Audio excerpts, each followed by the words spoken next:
Bismillahirrahmanirrahim. Assalamualaikum warahmatullahi wabarakatuh. Selamat pagi anak-anak. Semoga hari ini mendapatkan banyak berkah dari Allah Subhanahu wa taala. Ya, untuk mengawali pagi hari ini, sebelumnya Bapak absen dulu. Apakah anak-anak seluruh? Ya, terima kasih kalau memang tidak ada yang tidak masuk kelas. Maka dari itu, marilah kita buka pelajaran hari ini dengan bacaan suratul Fatihah. Al-Fatihah.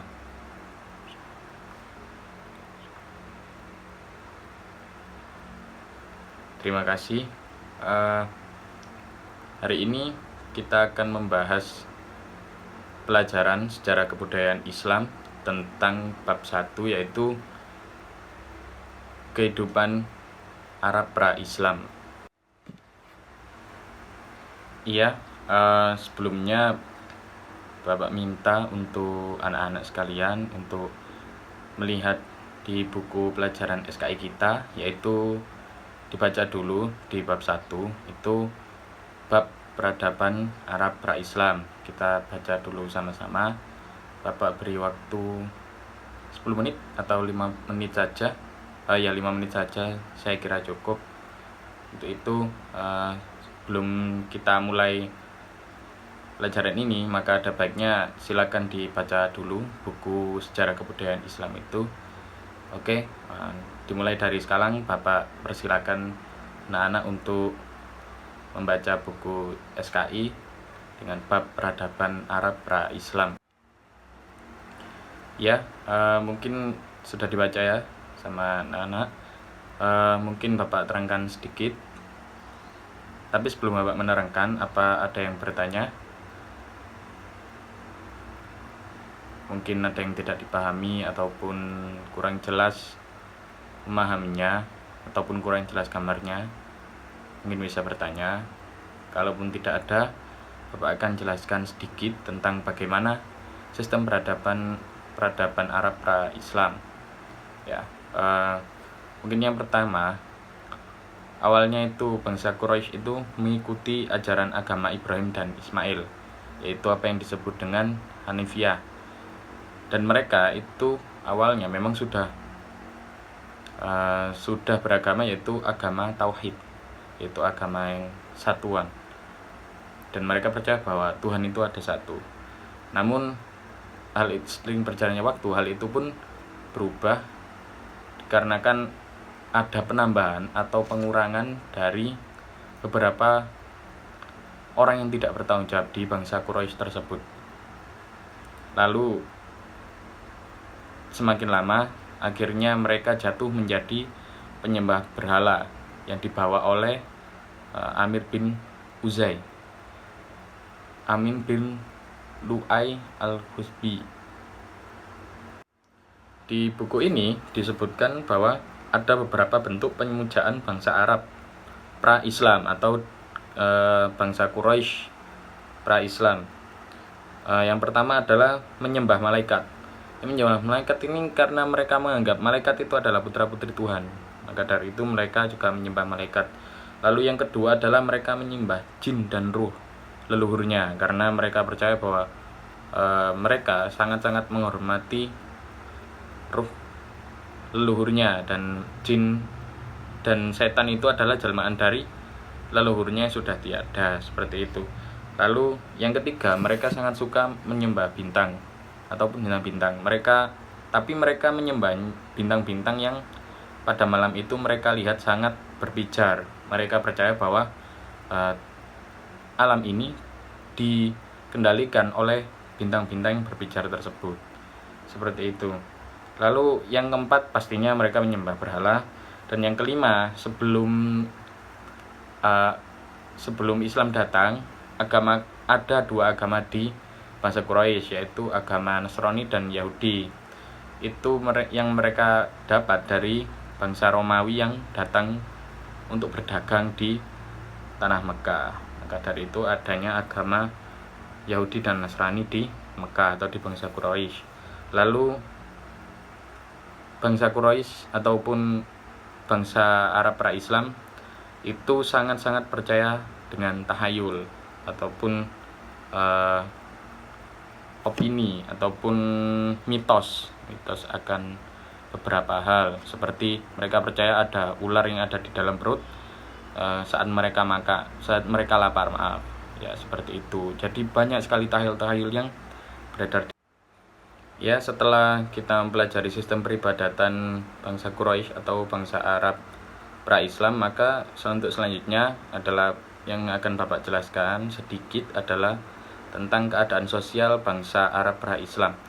Untuk yang pertama adalah keadaannya bangsa Arab pra-Islam saat itu sangat dipengaruhi oleh letak geografis. Maka dari itu bangsa Quraisy itu sangat suka berpindah-pindah. Karena apa? Karena di Arab kan gersang, maka dari itu mereka berpindah-pindah untuk mencari tempat yang subur. Namun dalam tanda kutip itu untuk masyarakat pedalaman, seperti halnya suku Badui seperti itu. Namun ada hal lain seperti kita di Indonesia ini juga untuk masyarakat perkotaan itu mereka cenderung untuk berdagang, yang memperdagangkan barang-barangnya. Di Arab dulu juga ada seperti di Indonesia ini, seperti pasar malam ataupun pasar besar ataupun event-event pasar atau jual beli yang sangat besar seperti itu.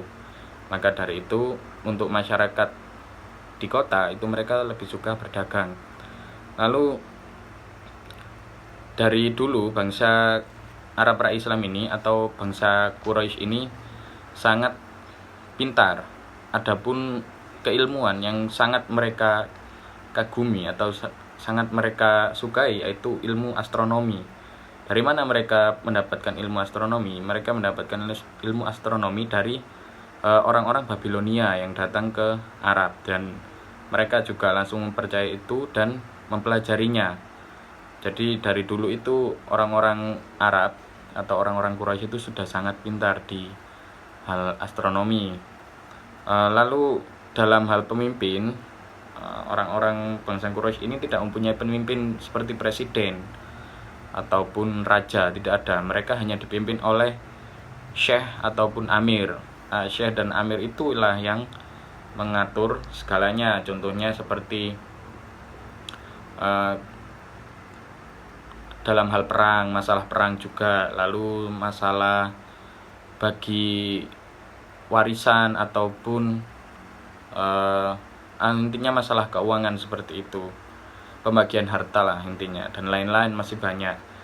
Lalu bangsa Arab ini dari dulu sampai sekarang itu dikenal pemberani.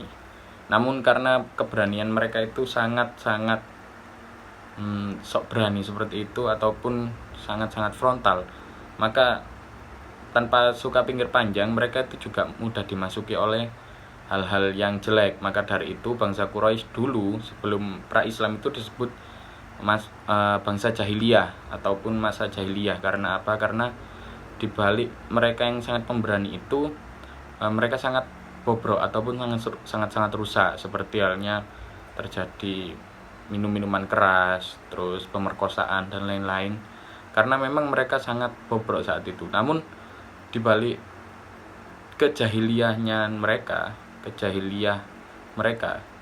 maksudnya dibalik kebodohan mereka itu ada dua hal ataupun ada satu hal yang sangat mereka sukai, yaitu adalah menghormati dan memuliakan tamu dari manapun itu. Namun sifat mereka ataupun kebodohan mereka itulah yang akhirnya mereka disebut jahiliyah, bangsa jahiliyah. Salah satu yang sangat berat adalah mereka suka menguburkan hidup-hidup bayi perempuan. Itu maka dari itu mereka sangat bobrok sekali sebelum Islam tiba. Lalu untuk kemajuan bahasa dan seni mereka diakui dunia sangat baik. Karena apa? Karena di masa seperti itu mereka sudah pandai ataupun sudah sering mengadakan lomba-lomba syair seperti itu. Adapun lomba syair itu yang sering terjadi di kota itu adalah khitobah, dan ada beberapa acara-acara yang mereka isi dengan syair-syair yang indah seperti itu. Maka dari itu di bidang seni mereka sangat maju, yaitu di seni ketatabahasaan dan seni khitobahnya seperti itu. Oke, untuk selanjutnya saya akan memberi tugas, namun sebelumnya saya akan bagi menjadi 2 kelompok, yaitu kelompok A dan kelompok B. Maka dari itu saya akan beri 1 lembar kertas tugas. Untuk selanjutnya dimohon kepada anak-anak untuk merangkum materi peradaban Arab pra-Islam yang telah saya terangkan hari ini. Untuk yang kelompok A, tugasnya yaitu untuk merangkum sistem peribadatan Arab pra-Islam. Untuk kelompok B, silakan untuk merangkum keadaan sosial bangsa Arab pra-Islam. Untuk waktunya saya beri waktu 5 menit. Lalu setelah itu dikumpulkan ke saya lagi dan dipresentasikan di depan kelas. Oke, maka dari itu saya berikan terima kasih untuk kelompok A dan B yang sudah mengumpulkan tugasnya. Karena waktu tidak mencukupi, maka dari itu presentasi akan dilanjutkan esok hari. Untuk saat ini kita tutup mata pelajaran peradaban Arab pra-Islam ini. Sebelumnya akan Bapak beri kesimpulan ataupun sedikit motivasi, yaitu kita patut juga belajar dari peradaban Arab pra-Islam, di mana orang-orang Quraisy adalah orang-orang yang sangat jahil atau sangat bodoh di masa jahiliyah. Namun ada satu hal yang membuat mereka sangat-sangat dihormati, yaitu mereka adalah saling menghormati dan memuliakan tamu seperti itu. Maka dari itu untuk anak-anak jangan menyerah untuk belajar dan terus berdoa supaya mendapatkan ilmu yang bermanfaat dari Allah Subhanahu wa taala. Sebelumnya mari kita tutup dengan kafaratul majelis. Subhanakallahumma bihamdika asyhadu an la ilaha illa anta. Terima kasih atas perhatiannya. Akhirul kalam, assalamualaikum warahmatullahi wabarakatuh.